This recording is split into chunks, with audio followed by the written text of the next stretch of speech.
de l'eau potable pour des milliers de Maliens, des installations de panneaux solaires dans des structures sanitaires, des vivres distribués aux religieux et bien d'autres actions de générosité. Depuis 4 ans, les œuvres sociales du président de la transition ne font que des bienheureux à travers le Mali. Nous en parlons dans les dossiers consacrés à l'an 4 de la présidence Goïta au cours de ce journal. C'est la quinzaine de l'environnement. La direction régionale de la CMDT de Sang joue sa partition dans la régénération du couvert végétal à travers une vaste campagne de reboisement. 300 plants sont mis en terre dans la cour de la compagnie avec la collaboration de la Direction nationale des eaux et forêts. À suivre. Jeudi 12 juin. Madame, Monsieur, bonjour et soyez les bienvenus dans ce 13h. Le commissariat à la réforme du secteur de la sécurité a tenu à Ségou un atelier régional de plaidoyer, de capitalisation et de dissémination du guide de fonctionnement et d'animation des comités consultatifs de sécurité. Les détails avec Honoré Tchenou et Bassi Traoré. En initiant cet atelier, le commissariat à la réforme du secteur de la sécurité entend sensibiliser les acteurs régionaux et locaux sur leur rôle et responsabilité dans le fonctionnement des comités consultatifs de sécurité, recueillir leur point de vue sur les actions menées auprès des comités, entre autres. Ces comités consultatifs de sécurité, étant le maillon essentiel du cadre institutionnel de la réforme du secteur de la sécurité, sont chargés mensuellement d'évaluer la situation sécuritaire, d'émettre des avis et recommandations à l'endroit de l'exécutif local et des acteurs de la sécurité, de contribuer à l'échange d'informations, à la sensibilisation et à une meilleure prise en compte des préoccupations des populations en matière de sécurité. Des présentations et exposés thématiques permettent aux participants de s'approprier le contenu du guide des comités consultatifs de sécurité pour une bonne opérationnalisation. Aussi partager les expériences de bonnes pratiques en matière de dialogue sécuritaire communautaire. C'est l'occasion pour nous de lancer un appel, surtout aux responsables des communes, que cet outil qui est mis à leur disposition est essentiel dans le cadre du partage d'informations, du traitement d'informations, d'appui en tout cas à la sécurité de leur commune d'abord. Ils sont plus de 50 participants issus de diverses structures à participer au présent atelier, un atelier financé par le PNUD. En 4 du président de la transition s'intéresse aux œuvres sociales du général d'armée Assimi Goïta qui, depuis 2021, ne font que des bienheureux, des forages pour les populations, des installations de panneaux solaires dans des établissements sanitaires, l'électrification des grands axes de la capitale et bien plus. Le dossier est signé Koumba Sissi. Initié depuis quelques années par le président de la transition, le général d'armée Assimi Goïta, les œuvres sociales ont été diversifiées pour répondre aux attentes des populations. L'une des demandes fortes de la population reste l'eau potable. Ce liquide précieux est désormais disponible dans plusieurs localités du pays. Pour preuve, à la date du 4 juin 2025, l'équipe chargée des œuvres sociales a inauguré le 450e forage à Numuboukou dans la commune rurale de Djalakorodji, région de Koulikoro. La plupart de ces forages sont réalisés dans les écoles et centres de santé. Nous, les femmes de Djalakorodji, nous tenons à remercier le président de la transition pour cet acte combien humanitaire. Pour faire face à la coupure d'électricité, le président Assimi Goïta a également pensé à l'installation des panneaux solaires dans nos hôpitaux. Commencé en mars dernier, plus de 20 structures sanitaires ont bénéficié de ces installations, parmi lesquelles le Centre national de transfusion sanguine, le CCRF de la commune 2 du district de Bamako, l'odontostomatologie, l'hôpital de dermatologie, Adasco de Daoudaboukou, Asako Sab 2 de Sabaliboukou et Asakoba de Bankoni.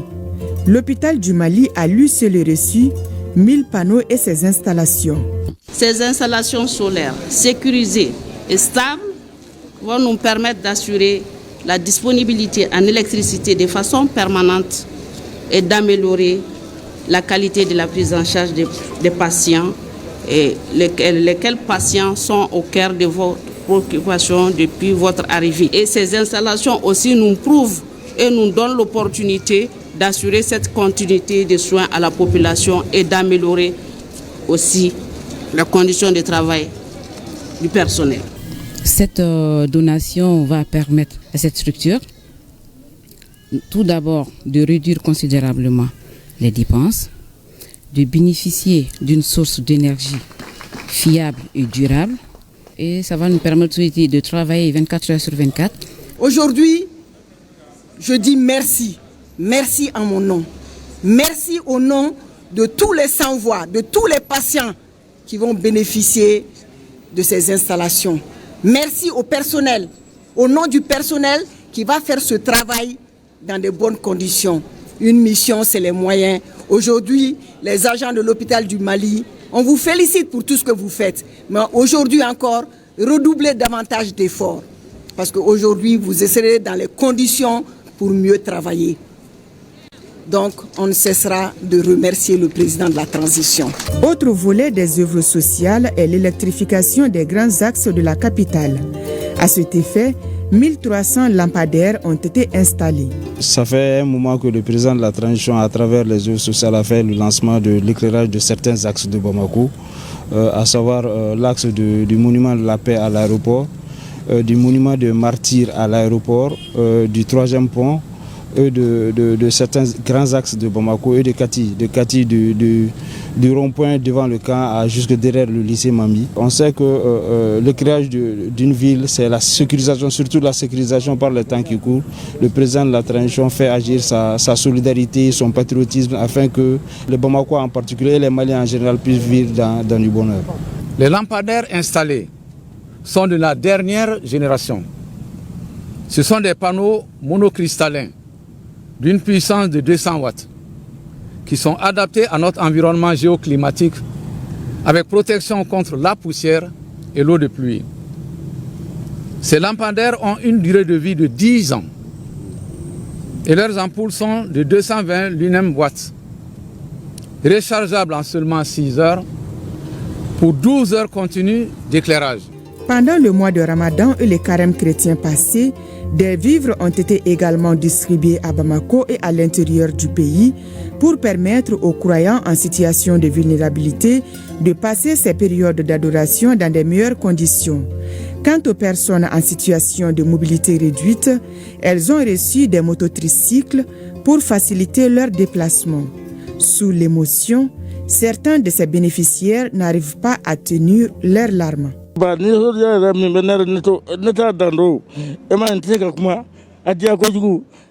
Je suis très ému et manque de mots pour ce geste de la part du président de la transition.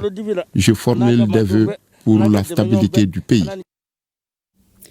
La quinzaine de l'environnement est officiellement lancée aujourd'hui à 100. Le Premier ministre de l'administration territoriale et de la décentralisation est arrivé ce matin dans la région. Le général de division Abdoulaye Maïga a lancé il y a quelques instants les activités de cette 26e édition. Le thème retenu est « Mettre fin à la pollution plastique mondiale ».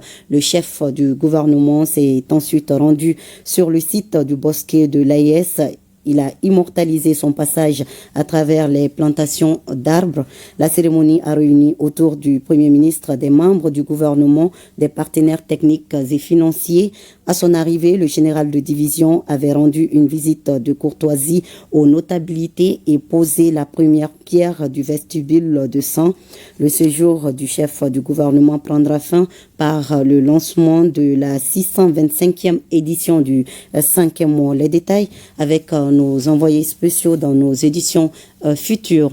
Et c'est dans le cadre de la quinzaine de l'environnement que l'ONG John for Water a organisé un symposium national sur le thème la sécurité de l'eau et la résilience climatique, restaurer les écosystèmes et lutter contre la pollution pour un accès durable à l'eau. Les panels au centre du dit symposium devaient permettre aux participants d'identifier les défis majeurs à relever pour un accès durable à l'eau dans les communes bénéficiaires du projet. Compte rendu, Fademba Keita.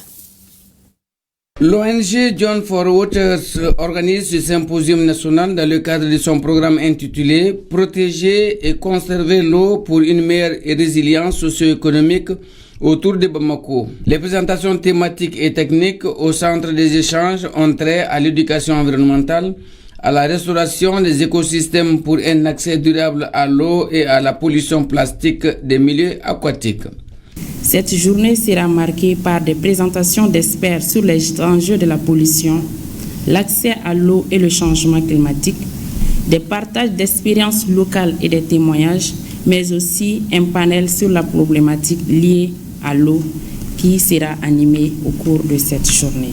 Depuis 2022, nos populations bénéficient des appuis de John for Water Protos, leur permettant d'augmenter leurs revenus et d'améliorer les conditions de vie de nos ménages. Cet espace d'échange et de partage sur la problématique majeure de l'accès durable à l'eau s'inscrit dans le cadre des activités de la 26e édition de la quinzaine de l'environnement et de la journée mondiale de l'environnement. La Belgique et ses partenaires de développement et de l'humanitaire sont fiers de leur partenariat de longue date avec le Mali pour relever les défis liés à l'eau, à l'environnement et au climat.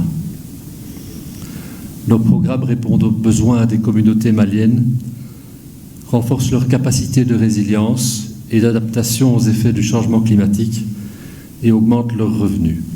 Ce symposium se veut un espace de réflexion collective, de dialogue inclusif et de partage d'expériences entre les institutions publiques, les partenaires techniques et financiers, les organisations de la société civile, les communautés locales et les chercheurs.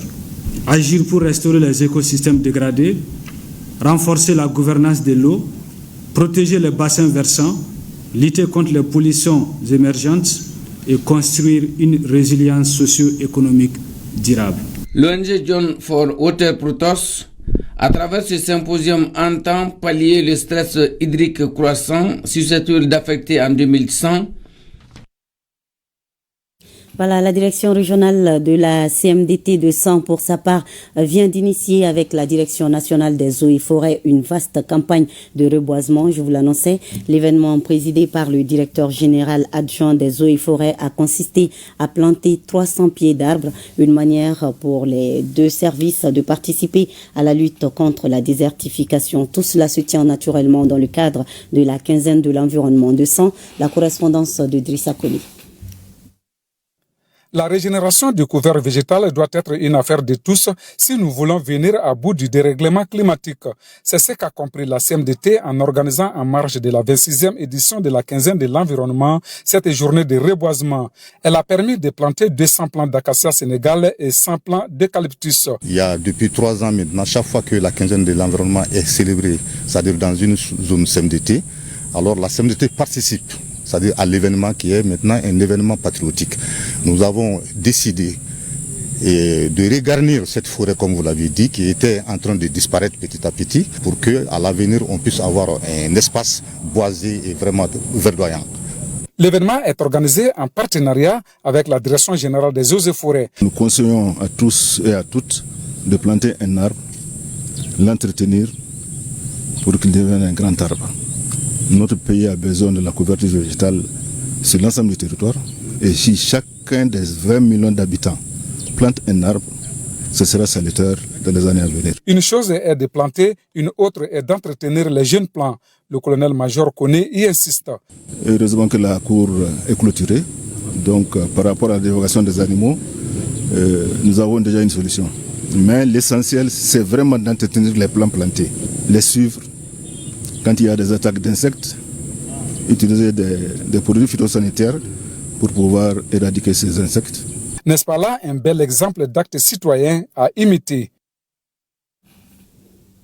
Tout à fait, Drissa connaît un exemple d'acte citoyen qui peut nous aider à atténuer les effets du dérèglement climatique. Voyez-vous, Akita, la pluie du 2 juin dernier, accompagnée d'un vent violent, a fait des ravages dans la commune de Senko. Des maisons inhabitables, des forages endommagés et même le CESCOM dévasté. La commune porte encore les stigmates de cette rare pluie et les populations luttent pour leur survie. Au RTM Kita, Djigia Mohamed Fabrice. Le 2 juin passé, une pluie diluvienne accompagnée d'un coup de vent violent et Tourbiona s'étaient abattus sur 5 corps dans le set de Sirakoro, région de Kita. Les dégâts sont importants et jusqu'à ce jour, la ville porte les séquelles d'une pluie d'une rare furie qui laisse les habitants dans la consternation. 57 maisons endommagées, 7 greniers tombés, 3 châteaux d'eau endommagés. Toute la clôture de la maison des unes nouvellement faite est aussi écroulée. 20 hangars tombés dans le marché de Senghou. Un dépôt de magasins de banques de céréales complètement détruit. Au niveau du SESCOM, la situation est alarmante. À 3 km d'ici, les tôles de 3 classes ont été emportées. Tout est ravagé par la pluie. On a perdu environ 12 panneaux solaires, plus les batteries. On avait des réfrigérateurs au niveau de la maternité, plus la table de réanimation, et tout a été abîmé. Le dégâts causés par cette pluie sont énormes. Elle n'a épargné aucune maison. Une situation catastrophique face à laquelle les habitants de Senko tentent de se remettre, mais difficilement, malgré l'apport inestimable des ressortissants de l'association Birgo Nyata. Ils appellent tous à la solidarité. Ces tristes jours-là, on avait des parturients, du coup les tôles étaient toutes parties. Avec ça, accoucher est devenu difficile ici jusqu'à présent. Aujourd'hui, on sent la crise d'eau potable. La pluie a dégradé les châteaux et les panneaux.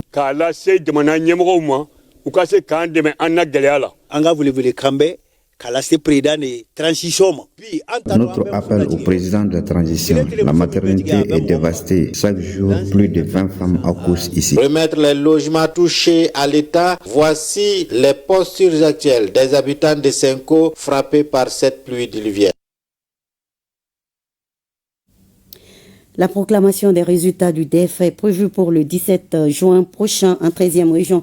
La gouverneure de la région a fait un tour au centre de correction des copies d'examen et le taux de correction du diplôme d'études fondamentales est de près de 60% dans la région de Dioïla, selon le directeur de l'académie. Compte rendu, Moustapha Doumbia et Alassane Sangari. Le groupe scolaire Ngolo Sangaré est l'unique centre de correction du diplôme d'études fondamentales pour la région de Dioïla. C'est pourquoi la chef de l'exécutif régional, accompagnée du préfet, du maire et de l'administration scolaire, a tenu à se rendre dans ce centre pour s'enquérir de l'évolution de la correction du DF. J'ai pu remarquer que le travail se déroule très bien. Le travail se déroule normalement. Le message qu'on a adressé à ces correcteurs, c'est d'être assidus. Vraiment, le travail qu'on leur a confié, il faut être très attentif et vraiment faire le travail comme ça se doit, sans complaisance. Le centre de correction du groupe scolaire Ngolo Sangaré de Dioïla abrite 8 sous-commissions correspondant aux différentes disciplines, dont le français, les mathématiques et la physique-chimie. L'administration scolaire accorde une grande importance au bon déroulement du travail. Cette visite nous est allée droit au cœur. On ne s'attendait pas à ça.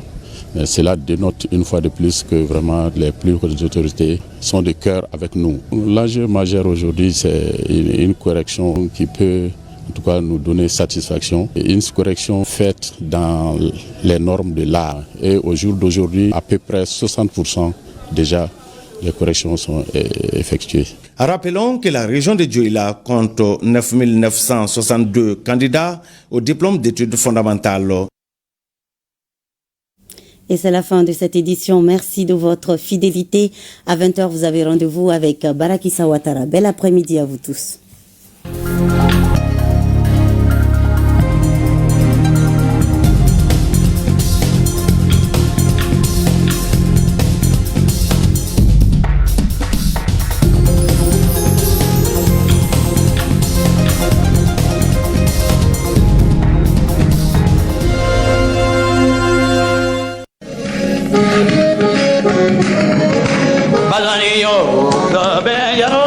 Badani, bole fe walona. Badani,